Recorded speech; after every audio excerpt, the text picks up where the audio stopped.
Hello, I am a massive Marvel Universe fan, particularly of Iron Man. As you see, I have an Iron Man helmet on the desk here. And in this video, we're going to be making this, a Mark 1 miniaturized Arc Reactor. It's pretty cool.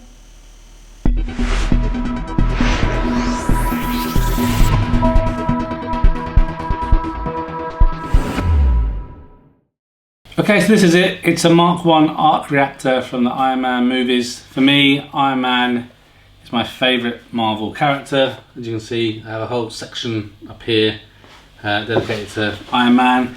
And for me, the Mark 1 Arc Reactor is the one that looks the nicest. I thought about building one of these myself by kind of 3D printing it and getting access to a laser cutter to cut some perspex and everything. But I saw this on a website called wish.com. It's pretty cheap really, so I decided I'd pick one up. I'll put a link in the description in case you want one. In this video we're going to unbox it and then put it together. So first of all, let's put a little cut off. As you can see, this one has got quite bumped around in transit, so I'm hoping there's nothing broken inside. Let's put that to one side. And then this will just hopefully just pull out, maybe somehow.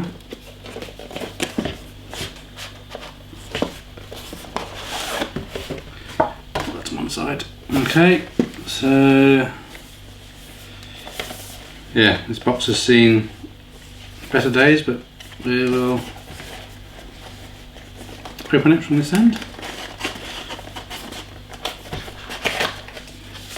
See what's inside. So I'm hoping there's a couple of options with these arc reactors, and obviously where you've got the coil, you can do that manually, or some of the packs are pre-assembled. So I decided to try and get one that's pre-assembled in the hope that it wouldn't take forever, and hopefully it'll be a bit neater. So depending on what you're interested in, you might want to wind the coils yourself and everything. Let's see what we have. Okay, so that's everything out to the box. So let's see what we have. We've got the instructions. These are in English, so Mark 1 Arc Reactor 2019. And all the instructions are just in here. So it looks pretty good. It doesn't say ahead of time what tools we need, but oh, it does. We need some glue and screwdrivers and stuff. Not sure we need to do any soldering. We'll look at that in a moment. So there's the instructions. We've got an metallic craft and artworks pen. I guess we need to be colouring in something. A bit dubious about that, but we shall see. And then here's all the bits. I really like how well it's been kind of packaged up and put together. So there's an assortment of pieces right in this bag. All the plastic couplings in another bag. Looks pretty good. Decent quality. In here we've got, oh, there will be a requirement to do a bit of soldering, I think. So I have to do that probably in the workshop. Okay.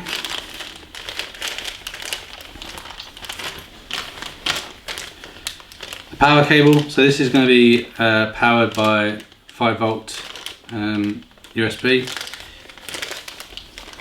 That's pretty cool. And then here are, I guess, the wooden laser cut components. I couldn't see where. Okay, no. So here are the kind of pre-made coils. So what we'll do is I'll have a quick look through the instructions. If I do need to solder something, we will take this build down to the workshop and do it there. If not, I'll just bring screwdrivers and glue up here and a cutting mat so we can do everything we need here in the cave.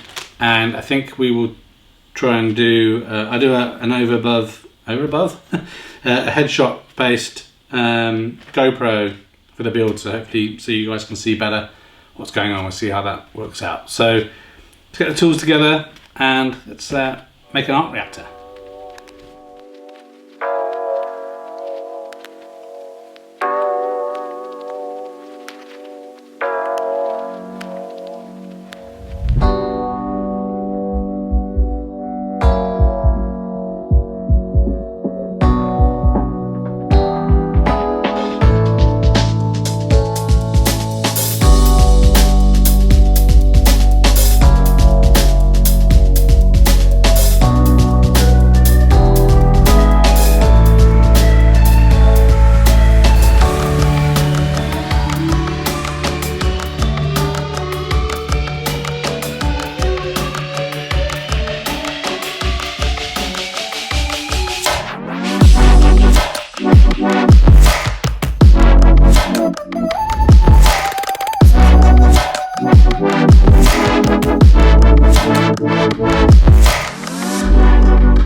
Now let's switch back to the big camera and see if it lights up or not. Okay, so hopefully the GoPro footage worked properly. It's so hot in here, and I guess because I'm recording in 4K, it kept on overheating. So sorry that it cut out a few times, and I hope that you got a rough idea of how things are being put together. So this is it finished. I still need to apply some pressure and leave it to stick that last piece down. But to give you guys an idea, I will power it up so you can see what it looks like. I think it looks pretty cool. For a basic kit, I think it's come out really nicely. Yeah, I'm not disappointed. I think it was cost me £23 or something. Like I say, I'll put a link in the description. The only things that I would kind of do differently, obviously, because I'm still recovering from my hand operation, so it is quite difficult for me to grip tightly with this left hand. So I probably would have waited a little bit longer, really, but I'm impatient. But we could have done a bit nicer job on the coil connections, and then the only thing that I guess I'm not super happy with, again, could have been a bit neater with the fake solder marks with the pen. And the only criticism I have of the actual unit is one of these rings does move around just a little bit, so could do with maybe some positioning or some gluing. But in terms of it just sat as a display item, I think that looks pretty cool. So you're trying to get the old switch and everything out of the way and just kind of have it left, something like that. I think it looks pretty smart. So let me know if you've built one of these. Put something in the comments, any questions, anything, and link to any videos where you've made something similar. Like I said, I'm a massive fan of the Marvel Universe, but specifically Iron Man. And yeah, so now I have a Mark 1 Arc Reactor to go with my helmet. Now I just need to build a suit. Thanks for watching this video. A thumbs up would be really appreciated. If you're interested in other geek type videos, please consider subscribing to Spectrum Geeks. Why not also follow us on Facebook, Instagram and Twitter. And before you leave, why don't you check out one of these other videos that may be of interest. Thanks again for watching.